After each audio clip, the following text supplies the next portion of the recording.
The opinions expressed in the following are those of its participants and do not necessarily reflect those of the producers and the Six Talk Podcast Network. Also, the following contains mature material and mild language, which may not be suitable for all audiences. Discretion is advised.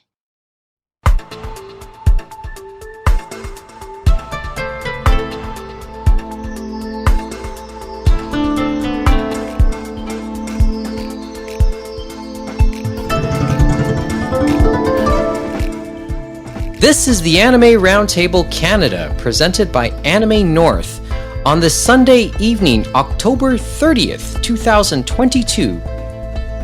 You can contact us online on the web, animeroundtable.com. You can contact us on Twitter and Instagram, @AnimeRoundtable. And you can contact us on email, animeroundtable@gmail.com.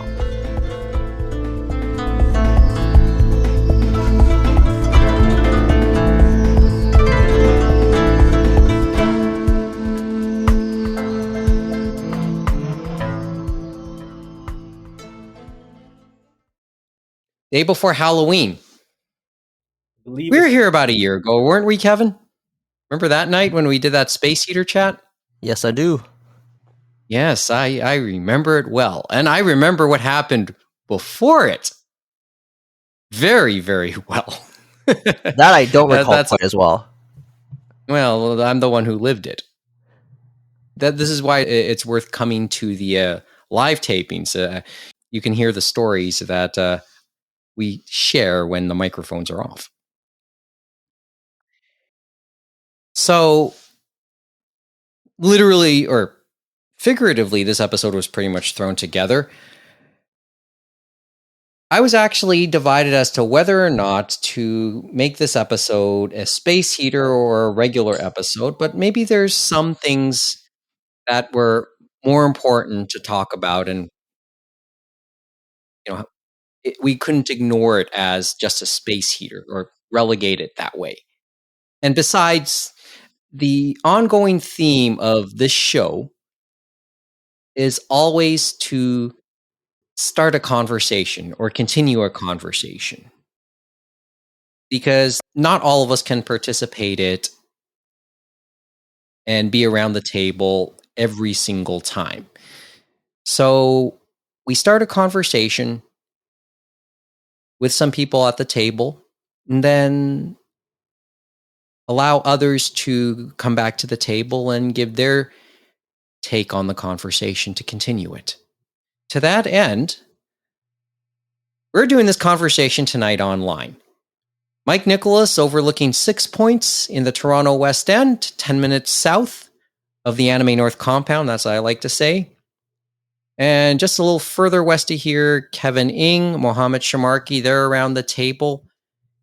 Amy Gregg, James Austin, they're off to do wonderful things this Sunday evening, or have done nice things this Sunday evening. I know that, Amy I know had a meeting of some sort, and James had a family function in his honor. Okay. So as we're taping this, we are starting to tape this just a little bit after 10:30 p.m. on Sunday evening. And I joked about this during the Space Heater chat with James last week. The next week is probably going to be championship week in the esports game. As we're talking, 3 major esports will be either culminating with their finals or have key moments in their playoffs going on. And to that end, this morning, the Dota 2 championships, the international ended. That was around, well, as I said, this morning.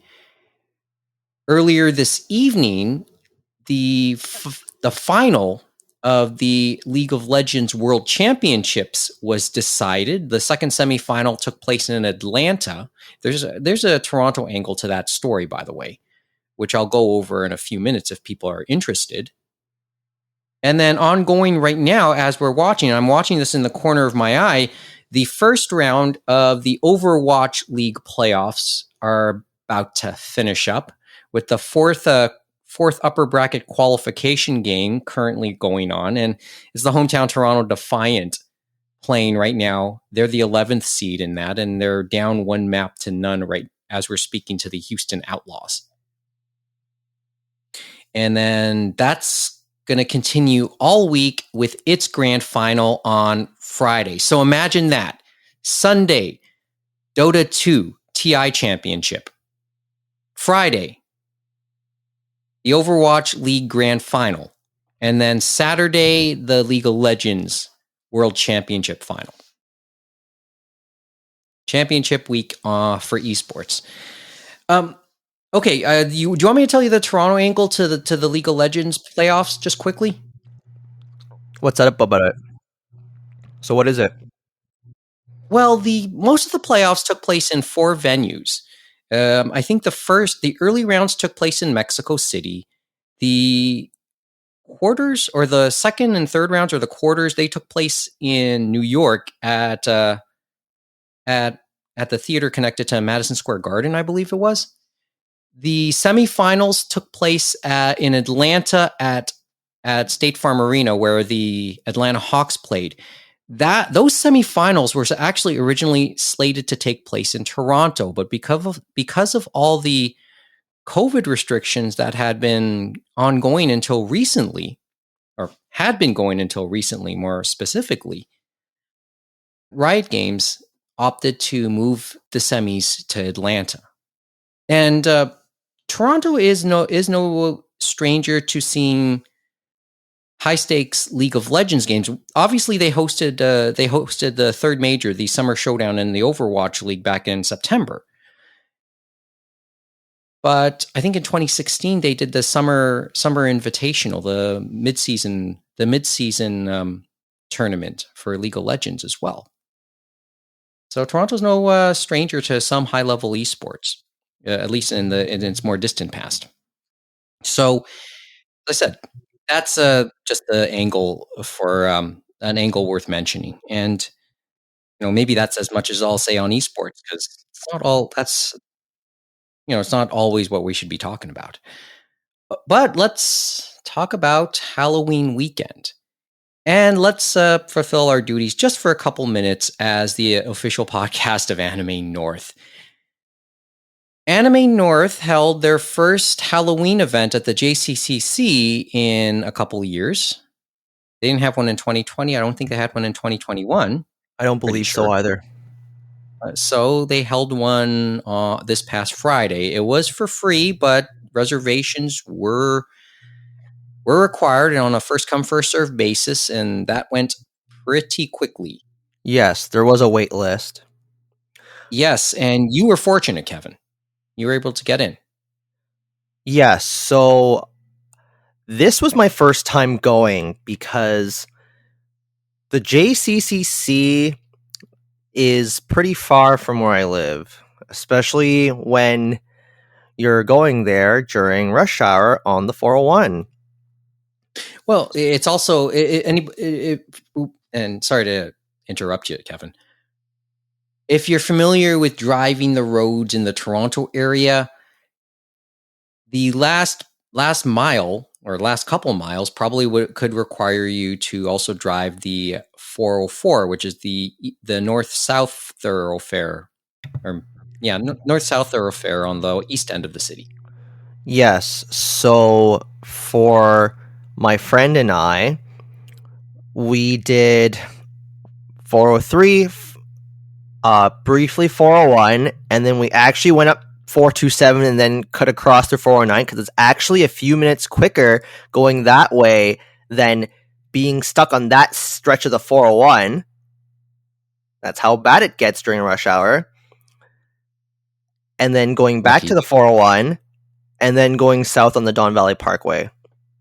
Well, lucky you. The usual other route would be QEW, which turns into the Gardner, and then go up Don Valley, but it was basically the same time, give or take maybe a few minutes. But then sometimes with the Gardner, there are a couple of things you can do to creatively navigate through a little quicker if you know your surroundings. So, for example, did when you cut through Lakeshore Road, usually I bail off onto Lakeshore Road after I pass Park Lawn. And sometimes it is quicker to stay on the Gardner. Sometimes it's quicker to go through Lakeshore. You kind of have to know, like, based on the time of day. So it does require just experience of traveling through that stretch. And sometimes I actually cut through those green pea parking lots along Lakeshore, and that actually does speed up time because I can bypass a couple of red lights that way. Well, and then usually you go back onto the Gardner near the medieval times.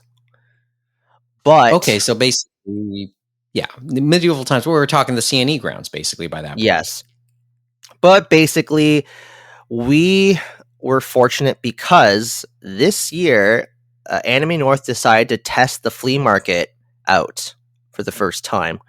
So people who signed up to have a spot at the flea market were guaranteed entry.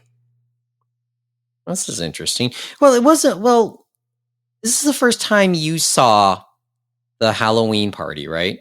The Halloween. What is it called? Halloween event at the JCCC. I don't think it has a formal title. It's just the Halloween event, if I'm not mistaken. Oh, that's what that was the branding. That was the word I was looking for, actually. Mm-hmm. Well, they labeled it as such, right? I think it had been called a few other things in the past. I think. I could be mistaken. And but the impression I got is that this event felt a little different from past events. I mean, forget the COVID thing. Like it felt like it felt more like the impression I got is that it was a little bit more of a dance or rave or whatever, not so much a mini convention, because that's the impression I got. If I'm wrong, let me know. I can't speak for past events, but I felt like it was more of a quasi-con, I should say. It's not really a con, but yeah, it's definitely an event. There was no rave to speak of. I would say, let's see. I'm trying to think of how much space they used. So most of the first floor was used, except for the kendo area, because kendo classes were still going on during this event. Yeah, I know where they hold those. There's a specific area for that. So the Kobayashi Hall was used for Artist Alley. So that whole gymnasium was filled with artists and creators selling their wares. Nice little touch. And for reference to regulars, if I'm not mistaken, Kobayashi Hall is also where the Japanese Film Festival takes place. The Toronto Japanese Film Festival would happen, right? That's right. I think it's the same. Yeah, it's the same place because I know that it's equipped. It has movie projection equipment in there. Yes. Sorry, continue. The front foyer beside the Kobayashi Hall was used for, I guess. Well, the one thing I saw was that there was this little idol event thing where people can just go up on stage and perform. I don't know if people had to sign up for that or not. Maybe they did. I don't know. But I caught glimpses of that when I did look around the basement, or not the first floor, a couple times. It was a cool little environment. You know, people were chilling. People were just having a good time. Off to the side was a tabletop gaming area, and there was one vendor that was running that and also selling some other board games and Warhammer related stuff as well. And then upstairs was the flea market and the video gaming room where people can just go and play some video games. So you were doing the flea market? Yeah. Just to clarify. Yeah. Yeah, so my friend and I decided to share a table together because we both thought we didn't have enough things to bring to the event that would warrant a full table.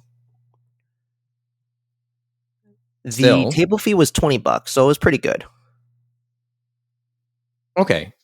Yeah, that's not too bad. This is the Nominoichi veteran speaking out here. And there were about 20 tables, I should say. Apparently, there was a wait list that formed pretty quickly once the announcement for that came out. That wasn't announced until, I want to say,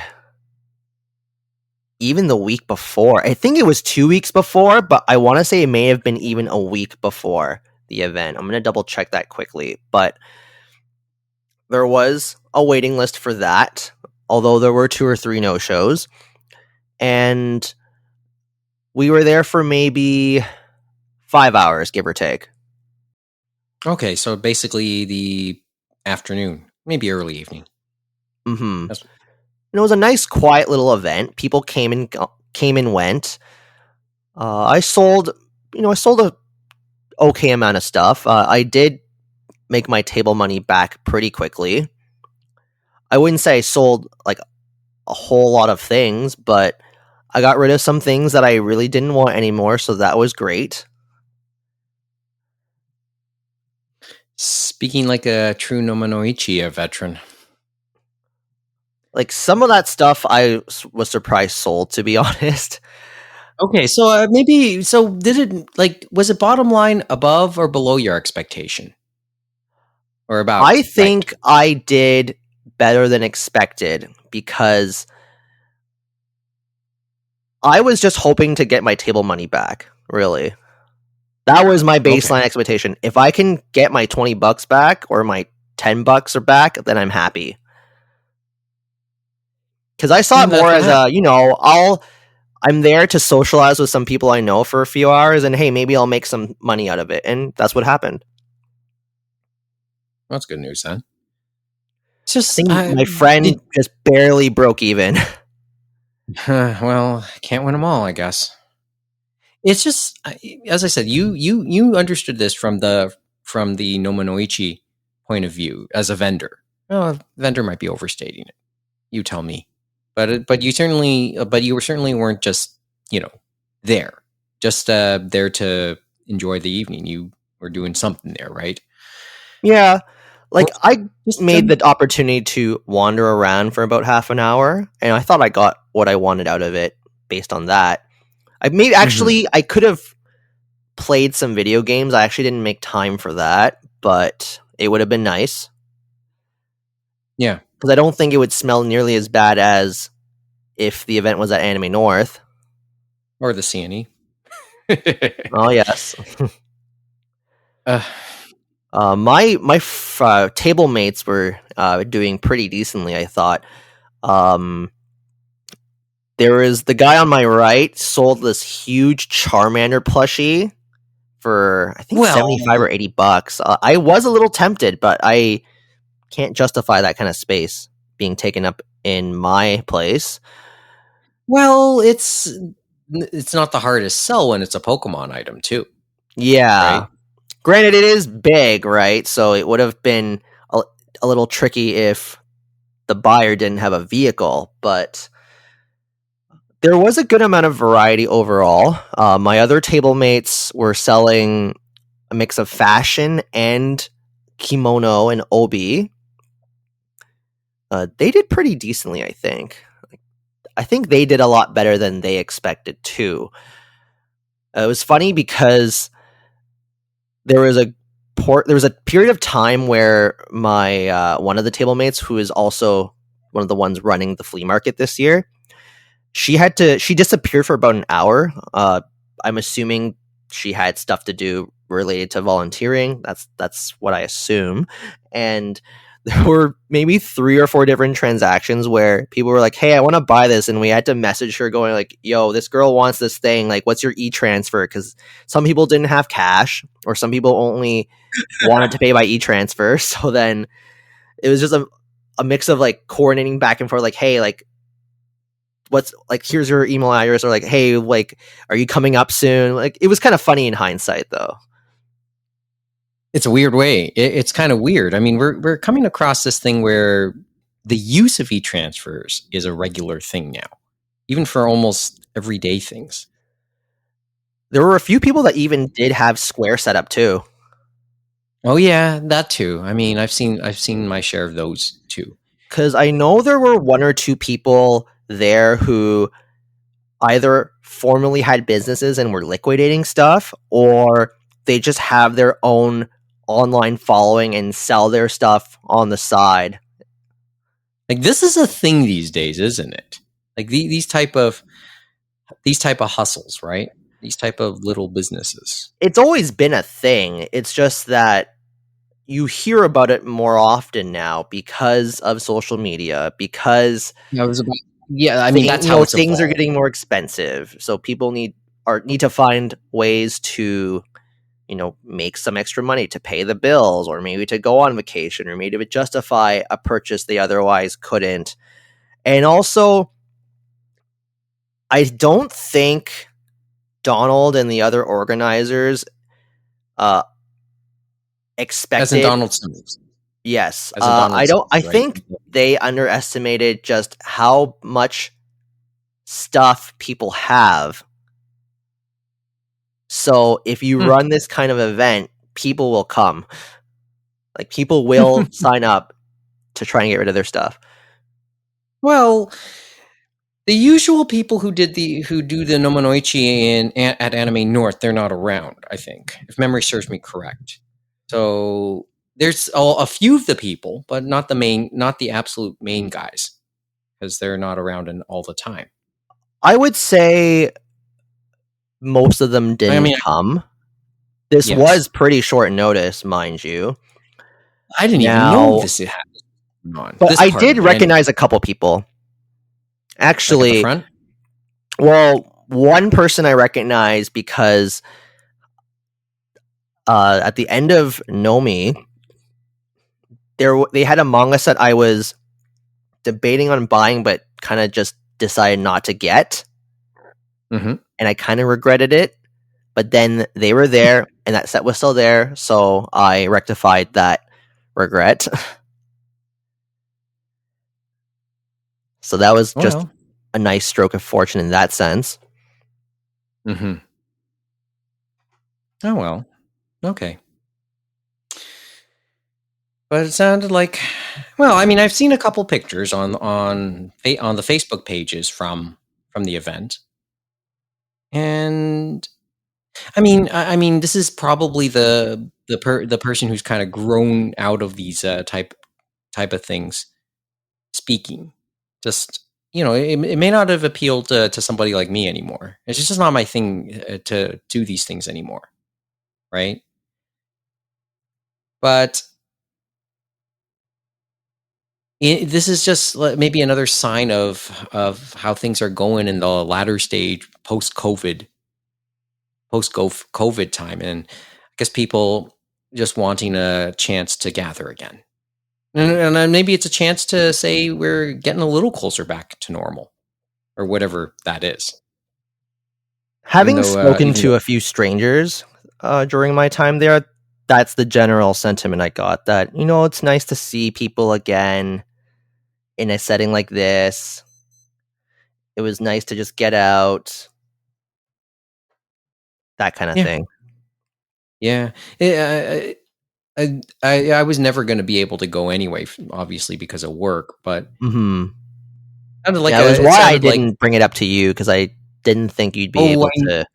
I'd long known about it. Oh, you mean the Nominoichi part? Yeah. Yeah. Okay. Admittedly, I would have been still curious to be aware of it, but no biggie there. But nice that it happened. Too bad we didn't mention it on this podcast before. But then again, I think the people who would have wanted to know about it knew about it. And it was short notice. Well, it was, to me, it wasn't a surprise that it happened ultimately, and I could kind of see it coming down Dixon that this was ultimately going to happen, right? I mean, if Anime North happened under the circumstances that it did, well, and I mean, it's just there was just no reason I couldn't for this not to happen. If they were able to, if the JCCC's own calendar said that it could, and there's a longer discussion about how the JCCC is now when it comes to the rest of the wider anime and Japanese community in Toronto. But maybe we'll put that one aside. But it's just an interesting thing to talk about in the future. So yeah, so they announced it on the 20th. Yes. So oh, you mean the thing? Yes. So that was literally a week's notice. Yeah. Okay. A week and a day, I guess, technically. Do we know what the capacity was? I mean, it was It was first come first serve for the tickets or the reservations. Do we know what the number was?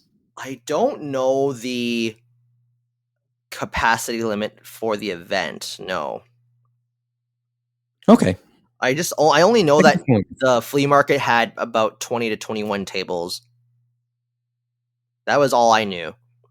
And that there are other displays too. And then it filled up that same day, is what my friend told me who organized it. That's good then. Okay.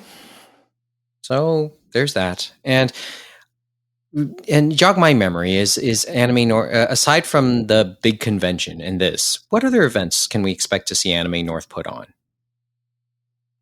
throughout the year? Or maybe that's not, maybe that we're asking the wrong people here. I honestly don't know what they do. What other stuff now they might until do? The event itself. Until May, basically.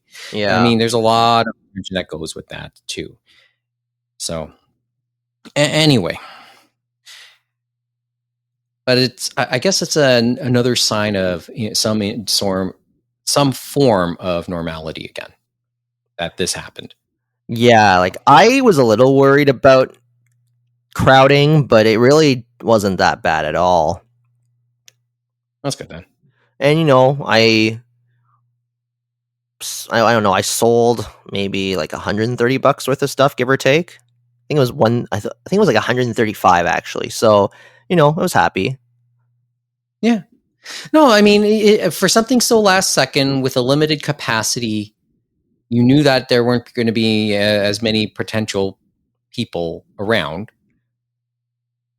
Yeah. Why not, right? And I actually think there was a good variety of stuff overall. So there were 2 or 3 or 4 different people that had figures. There was my friends who sold fashion-related items. The guy on my right also sold mystery boxes on top of that Charmander plush, because we all know not to buy mystery boxes. Yeah, right, guys. And then and other people just had random stuff like I did. So yeah, I thought there was a good variety. It's just, as I hear your story, and then I remember when I did the nerd market way back in, I think it was trying to remember the year now. Was it 2019? 2019?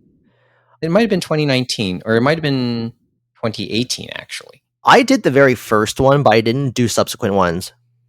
Yeah, well, there's only been 2, and I did the second, and it was a nice experience, but frankly, I didn't do well. And I think it's because, you made your table money back, right? Yes, I did make my table money back. So that's why I'm not disappointed in that sense. It's just, I know you did way better than I did at that. And I think it's because... Not by that much. Well, I think you did anyway. If my memory is still blurry, because we're talking 4 years ago, actually. Well, I think the only reason I did like relatively well in the end was because someone actually bought my Honey and Clover DVDs. Because this was when it was still under Viz and was out of print and was going for pretty decent money.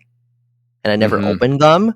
So that one purchase saved me for the most part, because other than that, like I did sell some things, but they were like low value items, which is fine. But I actually don't think I was making my table money back yet by that point.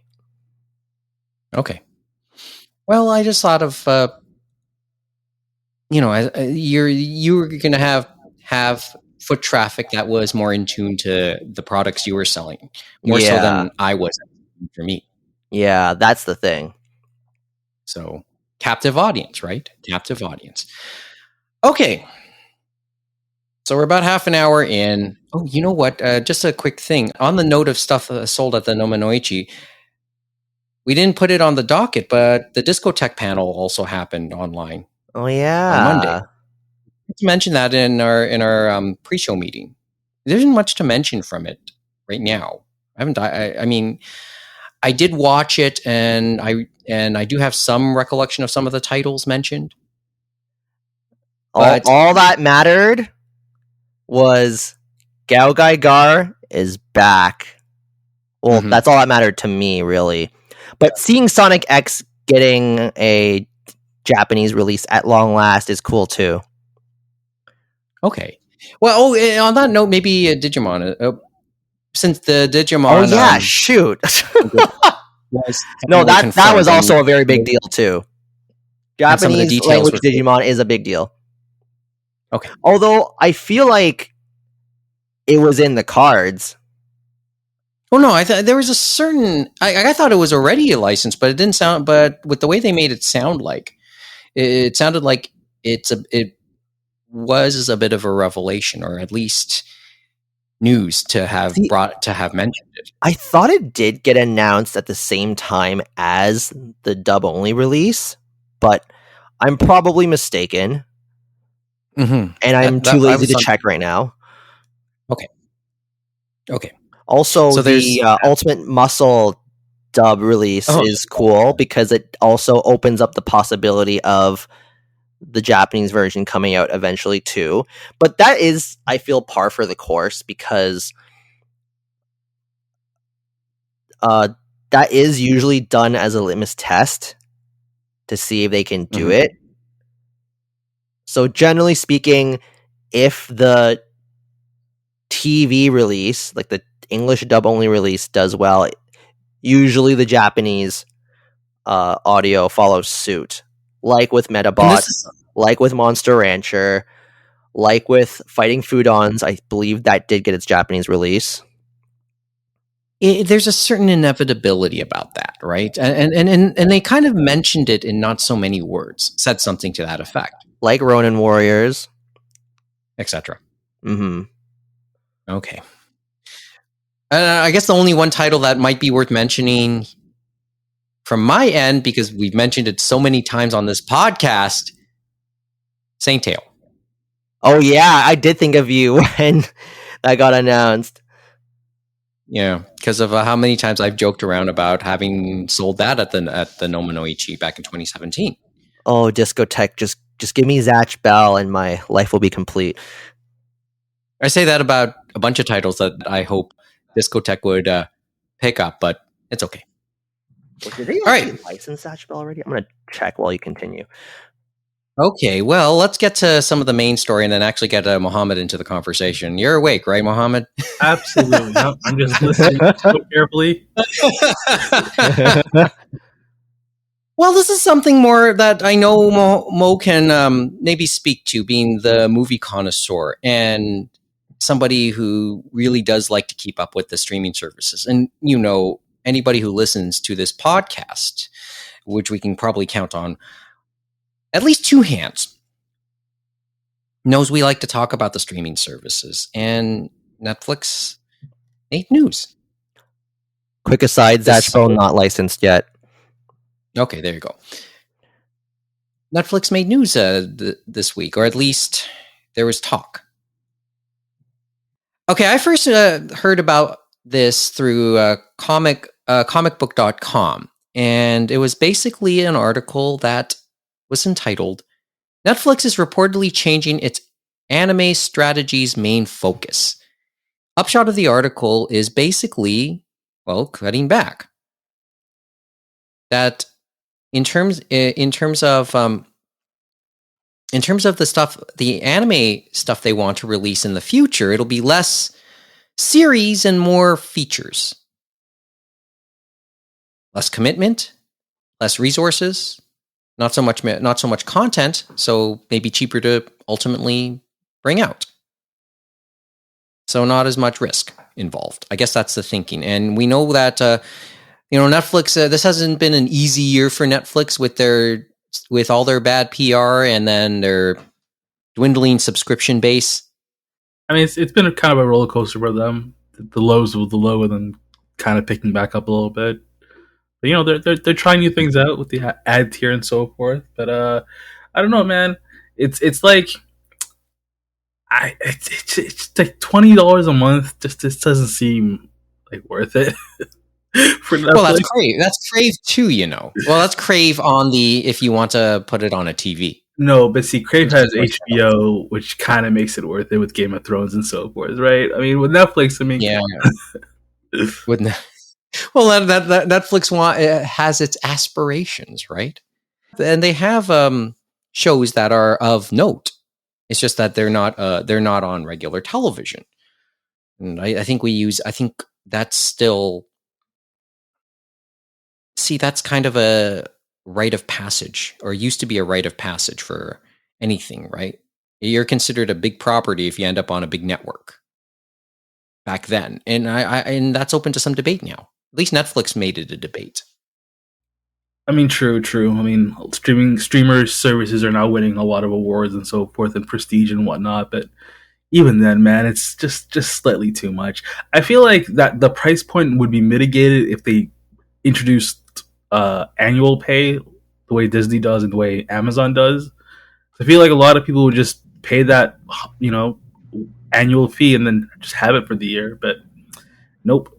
Also, like, yeah, wouldn't they get more people if, like, I don't know, they lower the prices? I mean, come on. Yeah, there's that. Okay, do you price yourself out of the market? There's that debate. But then again, well, why would they bring them back down if they've just only increased them over the past few years? Not being sarcastic. No, but obviously, the revenues they've been able to pull have been good enough to be able to maintain their prices. And now that they're going down at these price points, they're trying to be more creative, short of lowering their monthlies. And they don't have Friends in the office anymore, right? No, Friends. Depends on the region. Depends on the region. Yeah. No, Friends did get HBO'd pretty much because that's a Warner property at the very least. So that ended there? Good question. I don't think so either. I bring these up because people will subscribe to Netflix for those shows alone. Yeah. Well, Friends ended up moved to HBO Max, and in turn, it's with Crave here in Canada. Yes. Off the time, now you have me wanting to look it up at least to confirm its status on Netflix in Canada, but I would make the presumption that it's at least on Peacock in the States, maybe exclusively on Peacock in the States. I know. Right? I know The Office is. I'm not quite sure what Friends. I think Friends is HBO exclusive. But even though it's just like, yeah. But as I said, that puts it on Crave here in Canada, and they promoted it. That was highly promoted when it made that move here in Canada. So I mean, Crave did everything they could to promote the hell out of that fact. And then there's of course Disney Plus. We talked about Disney Plus. Mentioned I finally watched those episodes of Bleach. There's something else altogether, and you can watch the Simpsons there, including maybe the latest House of Horrors episode. We'll talk a bit more about that a little bit later. So coming back to the whole Netflix and anime thing, it sounds like there's been a bit of a pullback, even though people have been asking why do they want to do this? Why do they want to pull back? Isn't anime still a growing segment? But now it seems to come down to maybe the culture of our fandom, right? A bit of reliability. I think the word that was used in the article was reliability.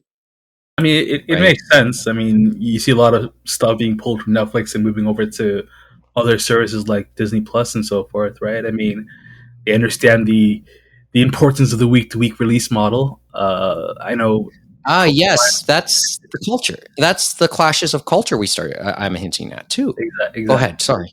No, I'm just gonna say. No. I mean, it's the week to week is what's getting a lot of people. I know me personally. It's just there's much more joy in watching something week to week than binging it. Don't get me wrong. I enjoy a good binge every once in a while, but I mean that week to week anticipation, can't be beat.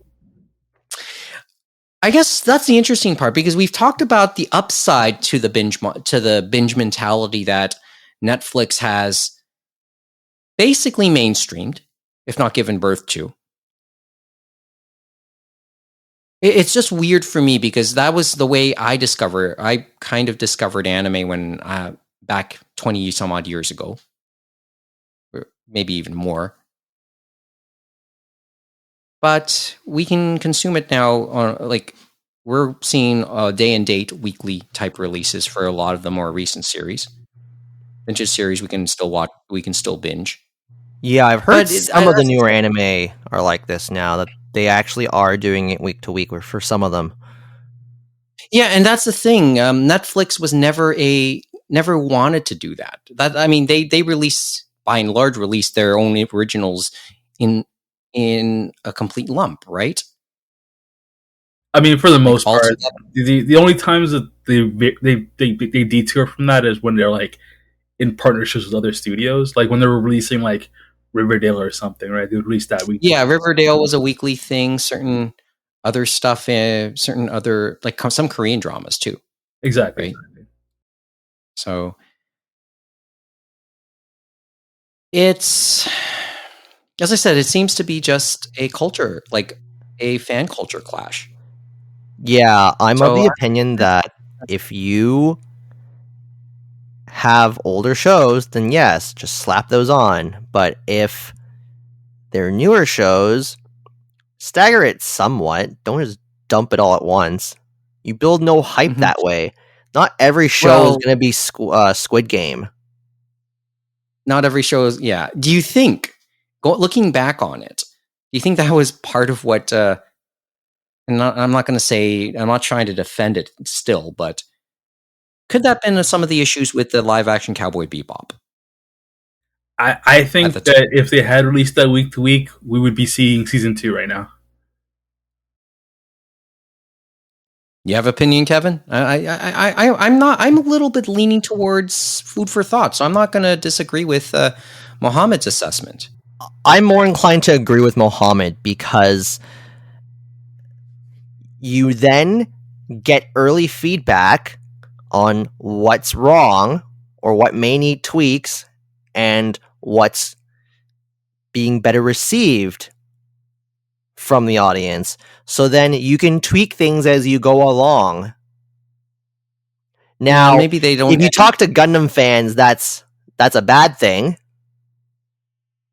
Well, if only because all Gundam TV series have the half season split now, and some Gundam fans will tell you that has killed recent Gundam shows in terms of their overall quality in their second halves. But if we're talking just week to week, then you have that room for improvement and you could fix it, and maybe it could have turned out better towards the end, you would hope. Well, you would have hoped, but then again, it was... Well, you got to keep in mind that everything was produced by that point too, right? I mean, all was it 10 episodes, 11 episodes of the live action's first season was done, and they put it all up at once. So what would have happened if they did it maybe once a week? Maybe that would have been a prolonged discussion. Yeah, that's a good point. Like, I feel like what I said works better with anime because they eventually start getting... The lead time gets shorter and shorter as they progress through a TV show for the most part. And there's a history in anime of, well, maybe just because the first episode has now aired doesn't mean that the last episode or the later episodes are finished production yet. Exactly. They might actually still be in the middle of things. I mean, that normally would not be the case for live action TV shows. Well, for a lot of live action TV shows, yes. the type that Netflix puts out. But maybe some network shows, sitcoms, stuff like that, you might the whole season may not be in the bag yet or completely taped yet. But at the very least, with what Mohammed says, when you have things week to week, you build anticipation for the next episode, so you keep the conversation going for a prolonged period of time. That's what you want.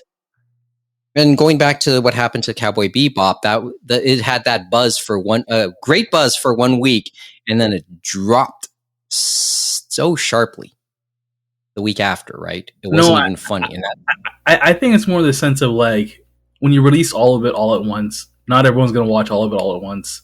People are going to watch all of it all at once, cherry pick a few things, release that, hate on it, and then call it a day. Right? I mean, if you do this week to week, the Ed reveal wouldn't have been so lackluster. Mm-hmm. And there probably wouldn't be. Well, we knew this was coming. The Ed reveal back then, we sort of knew this was coming. Amy knew this was coming, especially that there would be a lot of venom at the time, and there was. But it hit really hard when it happened. Probably, and if they had released week to week, they could have maybe mitigated that a little bit. Yeah, and I guess that's the point. That's what I was getting to. I agree with that.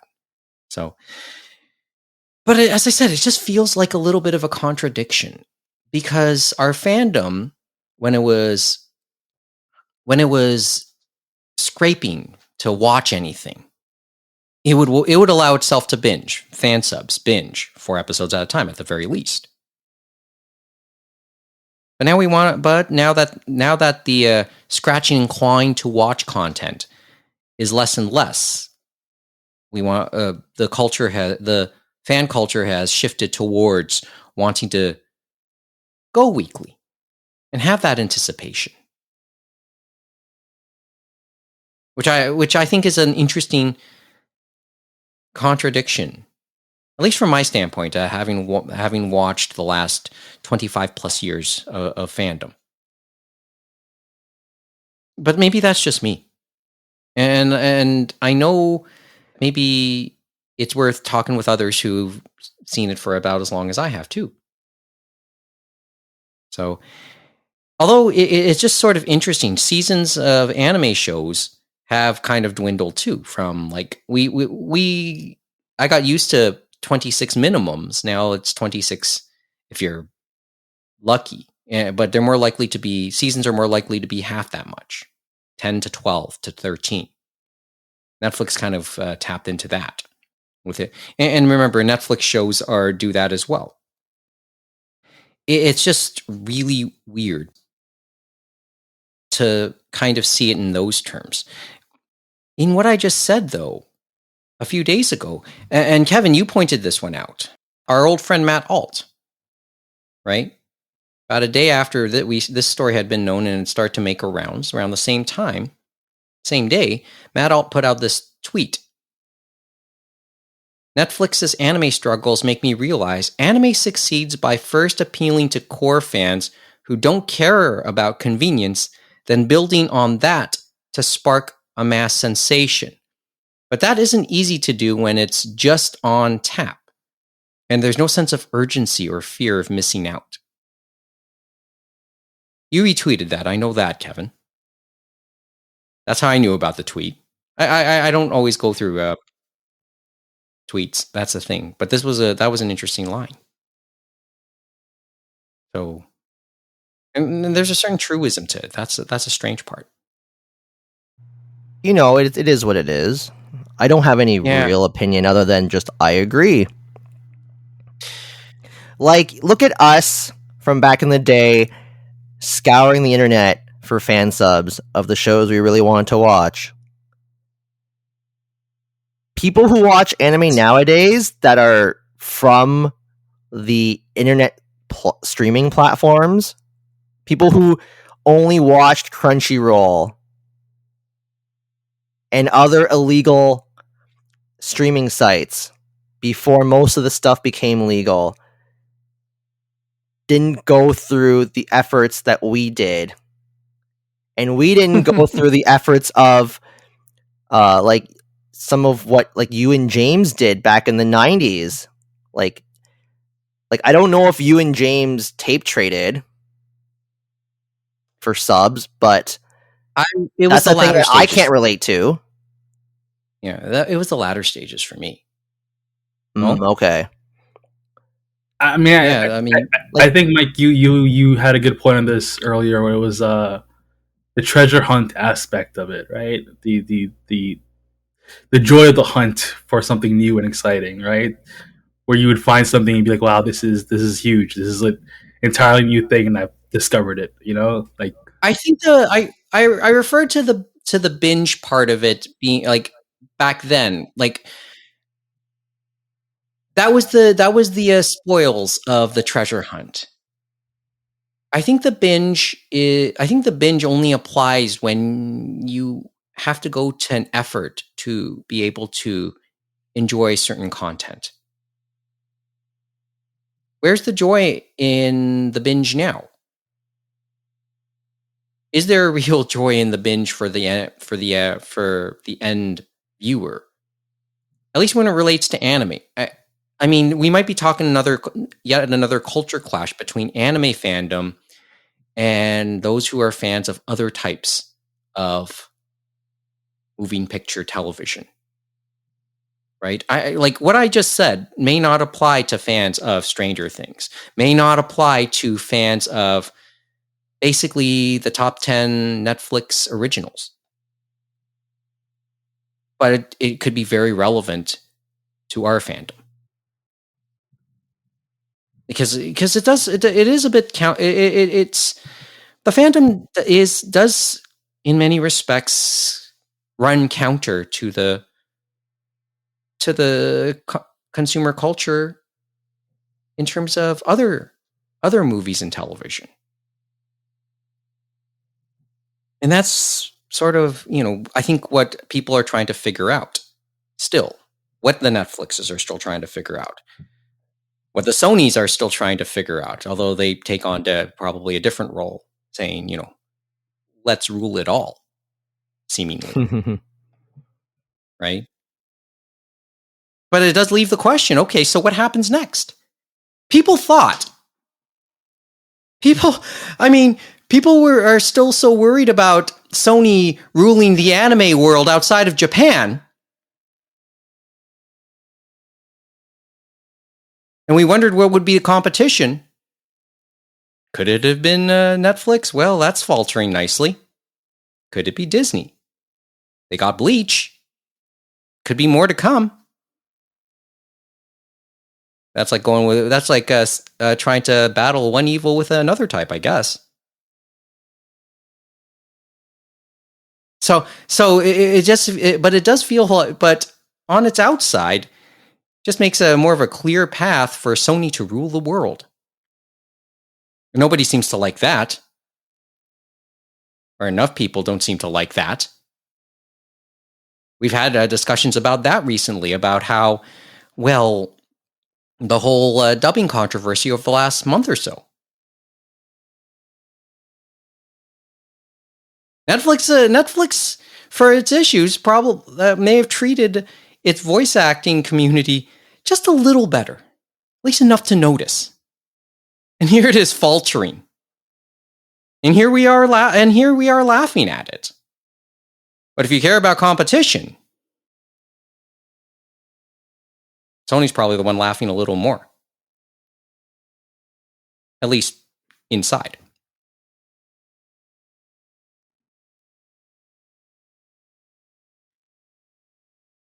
Well, boy, I can't wait to really see. Like the thing is, this is not to say no.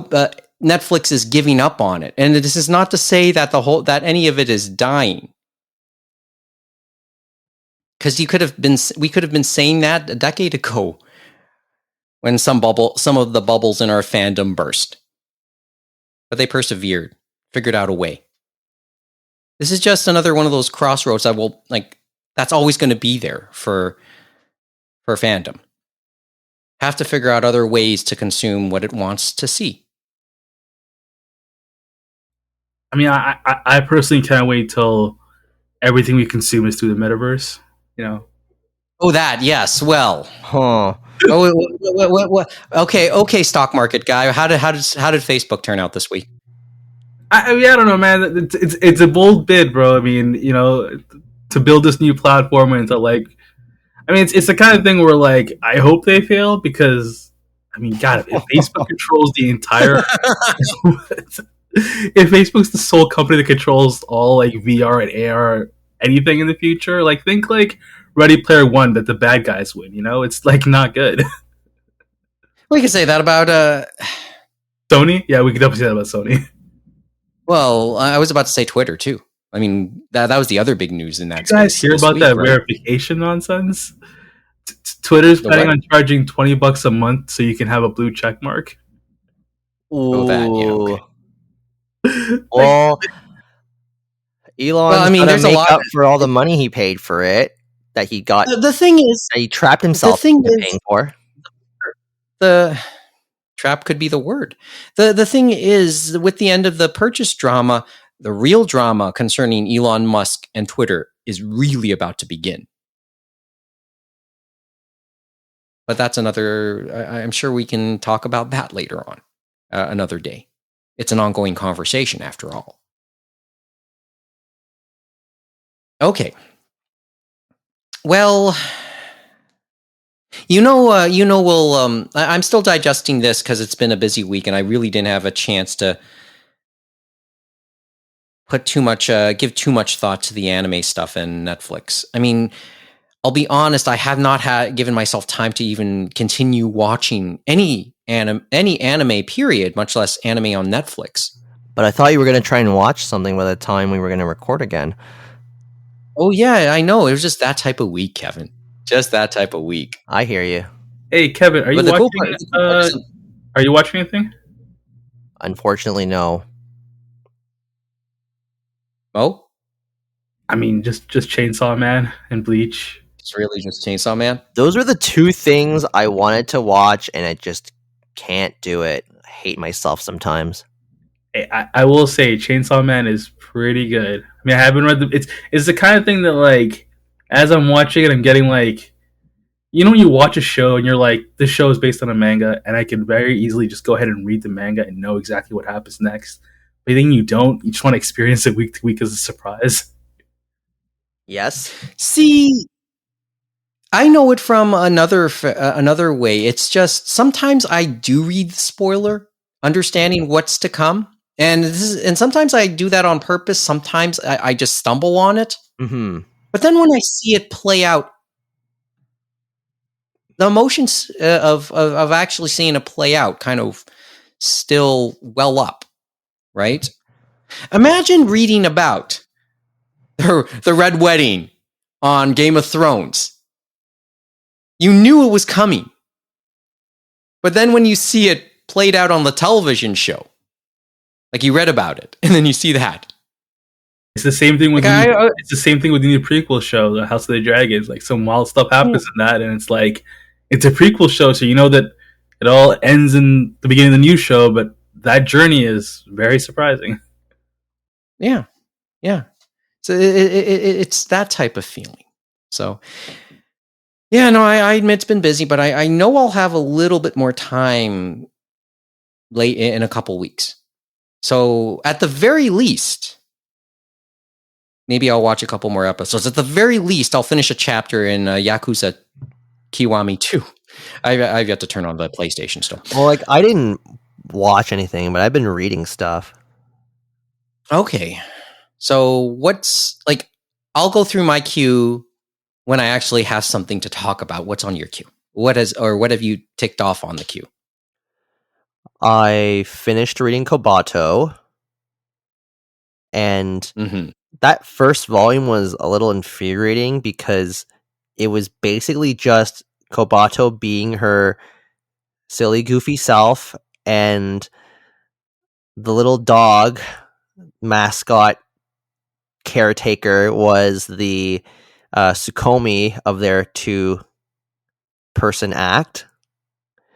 But volume 2 is when they get into the plot of the story, in that like they introduce reoccurring characters, and then they introduce key like monuments and key like places where the characters interact, and then another plot unfolds. And spoiler alert, the connection to Clamp's earlier work Wish gets inserted into the story, and it does become a very engrossing read towards the end. So I will say it's one of the better Clamp manga that I've read, actually. I got pretty emotional at the last volume. I did tear up a couple times. I also finished reading Hellsing. I hadn't read Hellsing in 8 or 9 years. Finally wrapped that up. That's good then. Man, it was such a crazy ride, because apparently I stopped reading it right before the little short Führer guy comes in. And the craziness that happens there happens, and finally saw Rip Van Winkle, because I had seen images of her but never really knew what she was about. Sadly, she doesn't stick around for too long. What else did I read? I'm trying to think. Oh, I started reading Trigun again, actually. That was also hadn't read that in maybe 7 years. That's still a work in progress. And, I'm still reading some World's End Harem as well. Of the Shota storyline, Shunka is best girl, and in the Reito storyline, still waiting for best girl to show up. We're using those terms. Okay. Well, Mo? Have not been reading anything. And watching anything. I give credit to you, Kevin. You still kept yourself well read. But you watch anything other than Chainsaw Man and Bleach, Mo? I mean, My Hero. Oh yeah, You're keeping up with the usual stuff. I give you a little credit. I mean, I will say I was happy when they released all of Bleach on Disney Plus. I rewatched some of that. It's funny that it took. So the original series did in fact come back on Disney Plus. Every episode, dubbed and subbed. It's nice. It's yeah, it's good. We don't have to deal with fucking Hulu and them not putting any of their stuff up for us, because they refuse to make it available to us. So thankfully there's that workaround, because Disney owns them now. Yeah. So give I'll give a little bit of credit here. So the thing is, I don't know how popular Hulu is as a service in the States. It's not unpopular, right? I mean, it's got its fan base, but it's always nice when stuff's consolidated just a little bit. That's kind of why I like Disney as much as I do. Well, it's sort of like, isn't it sort of like, it doesn't it feel sort of like when Miyazaki films or Studio Ghibli films ended up on Netflix everywhere but in the States, when that ended up on just HBO Max? Yep. It was nice. Sometimes it's okay to be outside of the US as a fan. Got to show my niece Key's delivery service. Thanks. How did she like it? How did she like it? She likes it. Did she? She liked it. Yeah, she likes it. It's a charming movie. I liked it too. You can show her more of that stuff. Yeah. Well, what else do you want to show her now? What's the next thing you want to show her? Well, she watched Totoro as well, and she liked that. So, maybe Cat Returns is the next nice little fun movie that is palatable for children. Do Ponyo. Ponyo's pretty good. Yeah, Ponyo will be the last of those. Ponyo's fine. I haven't maybe we should finished get- Ponyo, but I watched maybe more than I've watched past the halfway point for Ponyo. Yeah, it's fun. It just I wouldn't will be my say first when- choice to show to kids. Yeah, when she gets a little older, Poker Rosso, I really enjoyed. I still need to watch Poco Rosso. I think that was a really charming movie, and it nothing wrong with watching it in Japanese, but I know Michael Keaton played Porco in the Disney dub. Oh, And that's the one that's there. So and he adds his own flair to that, obviously. like the gaps in my Ghibli movie viewing experience is Porco Rosso and unfortunately My Neighbors the Yamadas. I really do want to watch that one at some point. Worth watching. I think I'm overusing the word charming, and when we're talking about Ghibli films, it certainly was different, but it's likable on other reasons. But yeah, all of it's worth watching. All of it's worth watching. I'll always maintain that. Still need to see Earthsea too, but not in a rush to watch that one. There you go. Can't win them all. Okay, so as we get into the latter stages of this episode, first of all, let's update the Overwatch League playoffs. Toronto lost, and you can say that about any Toronto team tonight because I just looked at my notifications and just found out that the Toronto Maple Leafs lost in overtime to the Anaheim Ducks as well. But so did the Defiant, and they got swept 3-0 against Houston, so they'll go into the lower bracket as well. And I think they're going to face the highest seed remaining in the lower bracket, and I think that's Shanghai. So they'll face Shanghai in an elimination game on Tuesday, I believe. Anyway, so before we continue this evening.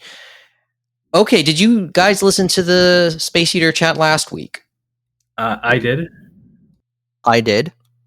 You have a thought, or do you want to, or follow-ups to anything we talked about? I mean, we talked about Helena Taylor again in that Space Eater, and since then, there's been one or two things to add there. Maybe of not of significance, but maybe of near confirmations of things that were brought up in that. I mean, the game was released, right? Yes. I guess we'll ask James for his thoughts if he actually turned it on. He hinted that he probably won't quickly get to it. He has other things to do and play. Oh, so he wasn't part of the boycott? He didn't donate his money to... He was never going to be part of the boycott. No. Yes, you had to mention the charities because that's one of the latest things from the Helena Taylor story. You're not going to boycott the game, send your money to these charities, and then these charities turned out to be interesting charities. But to say the least, interesting charity. Say the least. Well, remind me to put up that article. I don't know. I feel like she thought she had more support, maybe? I mean, at one point she might have. I wouldn't doubt she does. It's just... It's taken on another life. Oh, absolutely. It seems like the story it's a story they'll never end. But I mean, I don't know. We'll. Well, it's a story that keeps on giving if you're looking for stuff to talk about. So what? The 4,000. What's only per session? The numbers that that Platinum gave might have been more accurate. Well, I mean, truth is somewhere in the middle, I guess. But boy, this has turned into quite the PR fiasco. And there's just nobody looks great in any of this, but some do look worse than others. That's just the take I'm getting. What little more I read on this. So, okay, but. That's there. Okay, anything else come out of the Space Eater from you guys that you want to ask about? Or caught your attention? I didn't Or really realize missed? she voiced Yomiko in Read or Die the TV. Yeah, when James brought that up, I thought there was a certain irony about that, right? Mhm. Because of the way she seemingly didn't show much support for the person who took over Bayonetta for Dale. Yeah, well, I mean, it's an I mean, anime, Veronica right? No Dale- one was getting paid that much back then. and Short then of like a yeah, few people. Okay, so you think that's part of the story anyway? So really, who cared, right? Yeah, but I was like, oh, come on, Yomiko, why? Why didn't you And have your then, shit together before you made that video? so if anything else, it just makes her look silly. But really, there's a lot of aspects in this that make her look silly, right? Like it's just another reason to think she did. It doesn't help. At the very least, yes. And a part of me is still inclined to believe that there's more going on, but you know, with that report that came out, like it really doesn't help, and you can't. It's hard to dispute the credibility of it. No, I mean, and James himself probably would agree with that because he went like he talked a lot about how credible the journalist was. Exactly. And the guy has a resume. Guy has a lot of credit, so to speak, right? It was just that I had a bit of a sinking feeling when I read that because I just thought, oh boy, this is gonna blow back in Miss Taylor's face. Unfortunately, and I was like, oh, And And- how? and but you know what? Like she wanted to get paid for what she thought she was worth. Can never really argue with that. But when you know what the general rate is for voice acting, it's like, it just doesn't, like, the outsider looking in who doesn't know that getting paid that much for a session really isn't that much in the long run because voice actors have to spend a lot of time networking for jobs.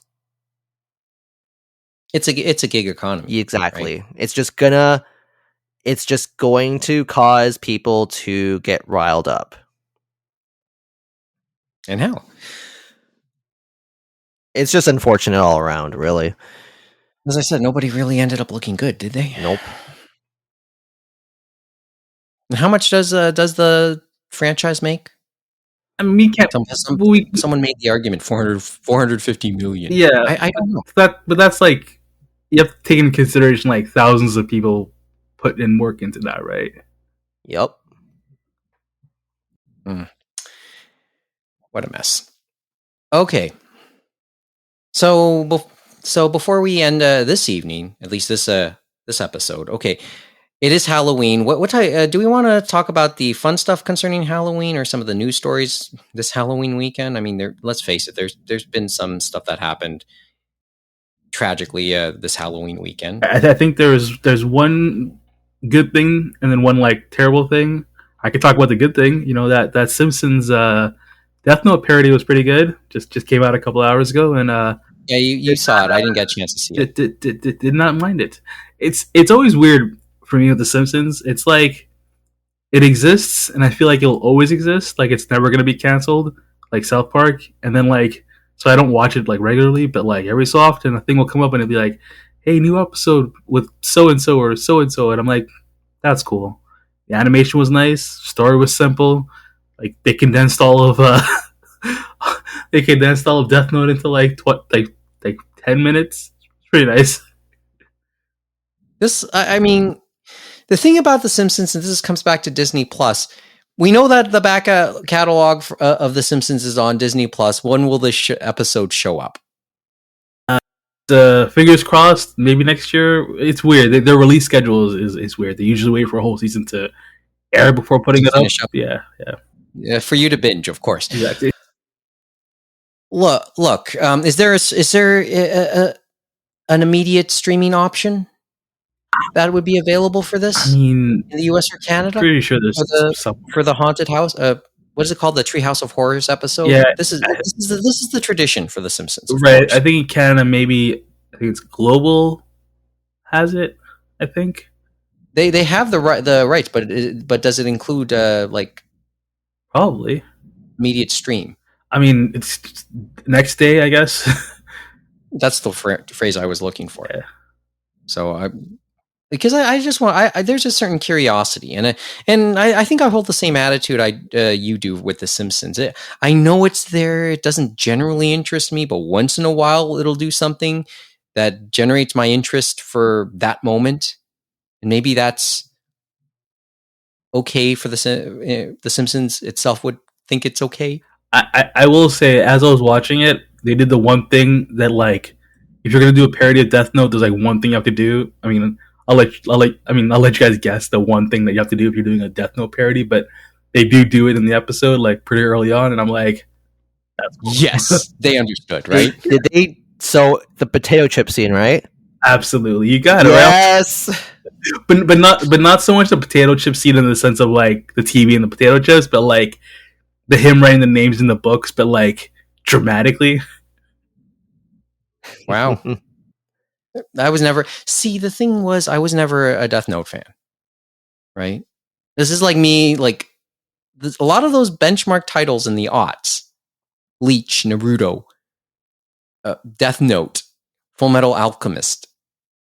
Mad respect for. It's just I didn't watch them myself. Oh, you didn't watch FMA?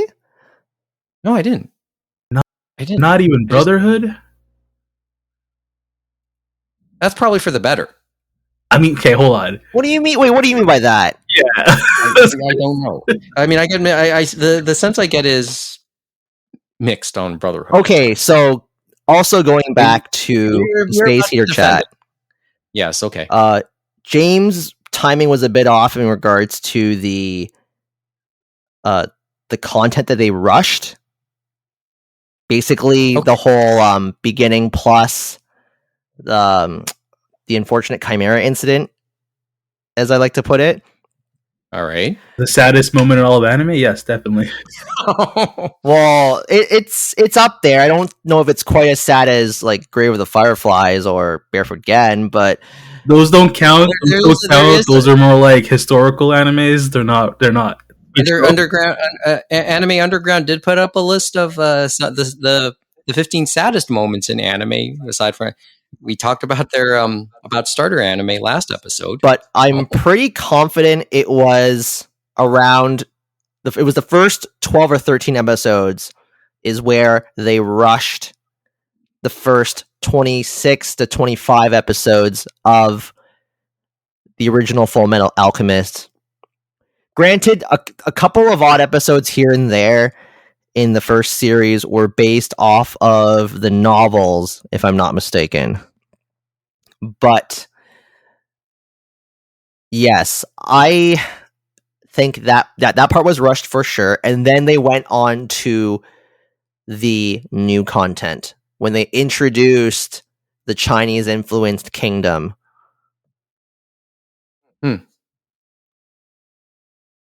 Oh, okay. I mean, as I said, I it's not a series I'm told I have that much familiarity with, so I won't be able to. Well, it's fine. I only watched 5 episodes of Neon Genesis Evangelion anyway.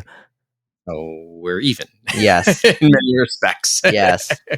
Can't like hey, it's a free country, right? Just need to be sat down for it. That's all. That's what needs to happen now for me to watch Evangelion. Maybe that's me with just about anything these days. Okay, so Halloween as well. It is Halloween tomorrow here.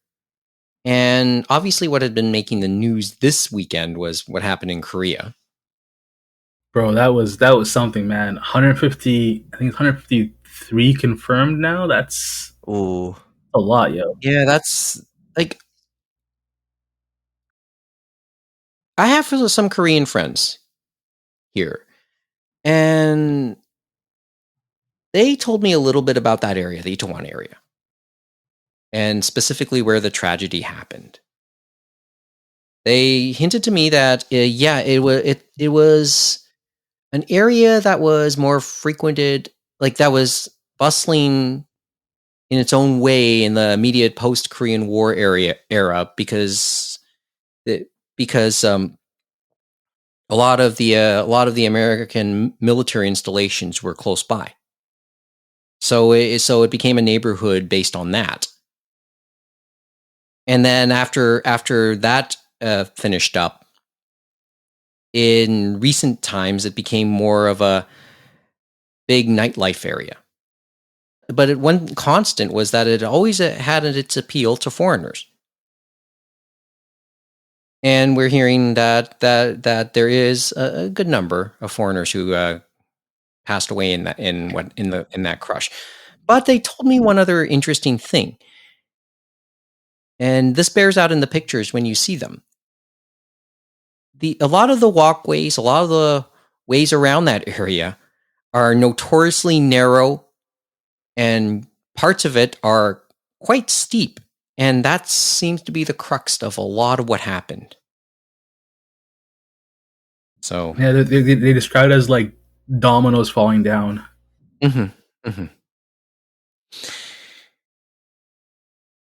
It sort of makes me reflect as to the popularity of Halloween in countries outside of the obvious places like here.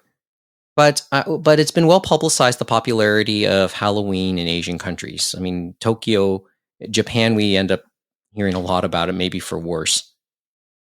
Didn't really know about it. It's called the culture of Halloween in Korea. That's all I heard about this. Never really thought about it. And I'd like to have a better debate about it, but boy, hearing this news was really hard to hear about.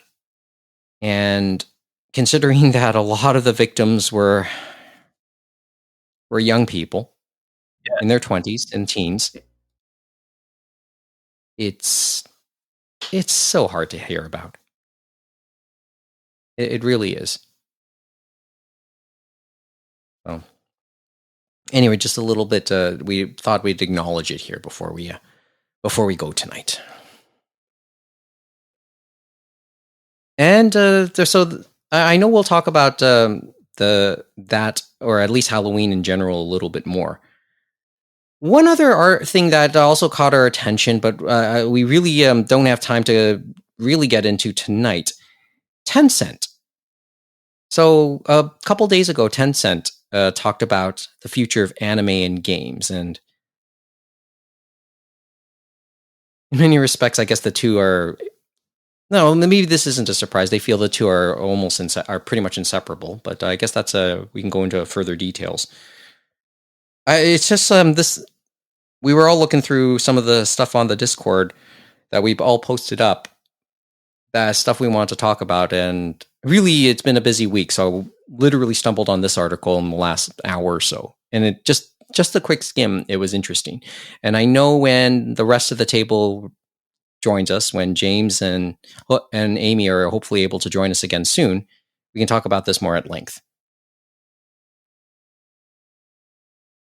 But well, it's a reminder of how global Japanese anime has become, and the dilemmas that are still involved. I mean, we've kind of gone through a lot of that tonight.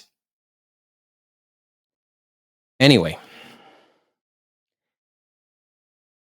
well, back to Halloween. Just on a happier note, any plans for you guys tomorrow for Halloween?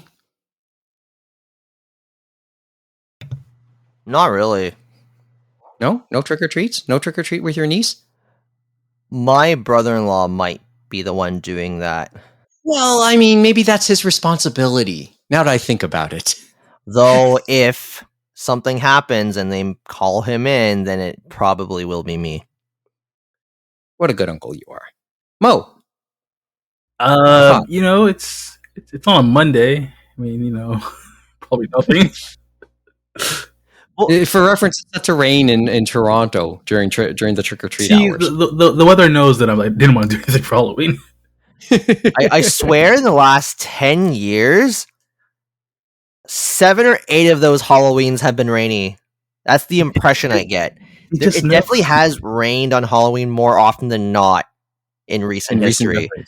Okay. Well, we can talk about that. And we don't give out candy because our house is at the very end of the street beside a big road. Yes, So I've been there, yeah. Whenever we tried to give out candy, very few people showed up. So you got to keep the candy. Yes. For better or for worse. Yeah, once again. Remember the phrase I used, or how I explained the candy we often bought to give away? Make sure it's the type that you like, just in case there's leftovers. Of course. Yeah.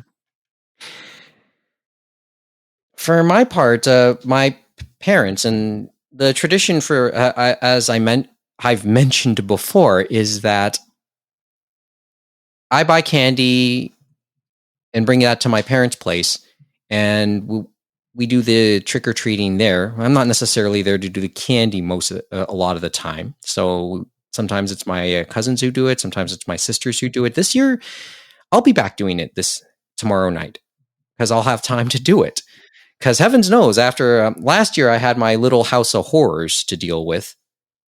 So this year, even despite the rain, I think it'll be a much, much more pleasant Halloween experience.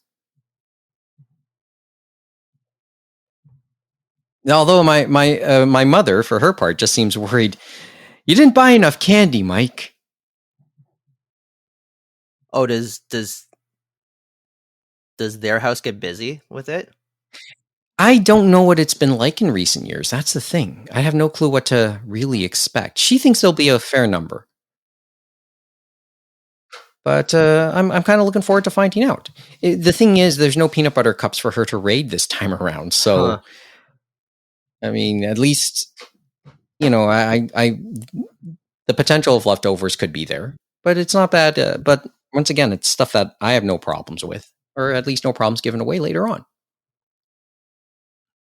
But hopefully there'll be just a little left, not too much. And hopefully we'll be able to see. Hopefully the kids will be able to enjoy it. Halloween is surprisingly up there among favorite times of year, I think, for people. Probably because of the candies. I mean, it's free candy, right? Just have to dress up for it sometimes. Although if you're the older you are, that's open to some debate.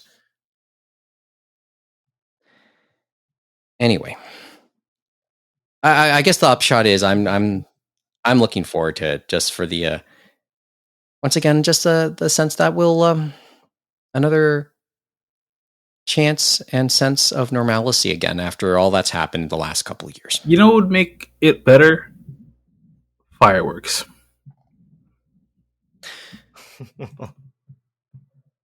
We had that last week, right? Yeah. Yes, we did. Diwali was also last week.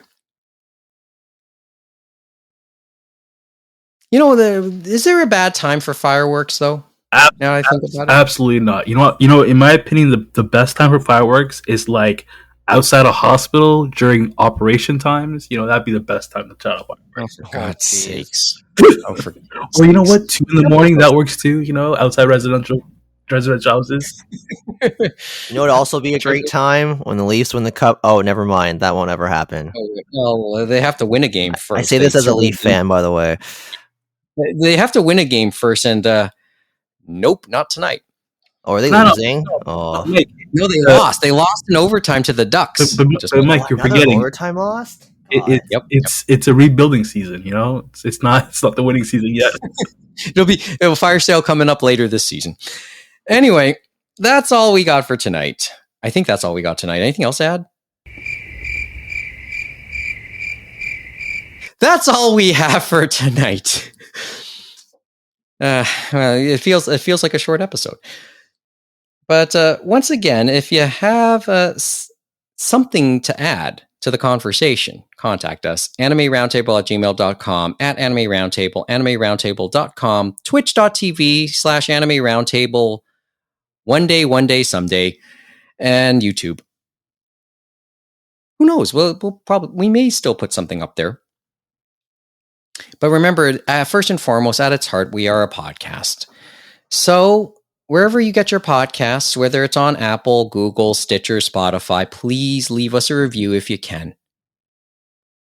Especially if it's a good one, because that'll help the algorithm for us. Right, Kevin? Definitely.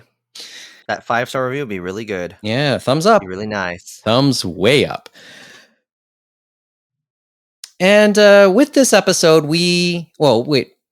This is our third episode of October. Okay, we've long met quota, but having failed to do things bi-weekly, even though we did, this is now we've done 2 episodes in consecutive weeks. We still try to aim to do something bi-weekly, but at the very least, we'll try and do a couple of tapings and recordings for things for you to enjoy a month.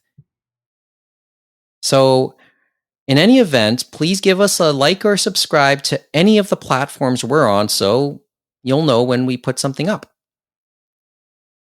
Also, if you have a Spotify account, just a quick reminder, please check out our Anime Roundtable music list for a list of songs based on things we've mentioned in this show. And while you're at it, give us a subscribe to our podcast there.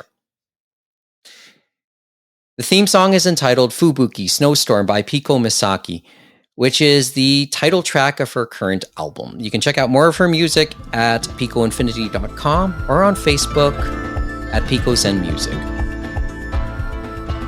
So until next time, thanks for listening.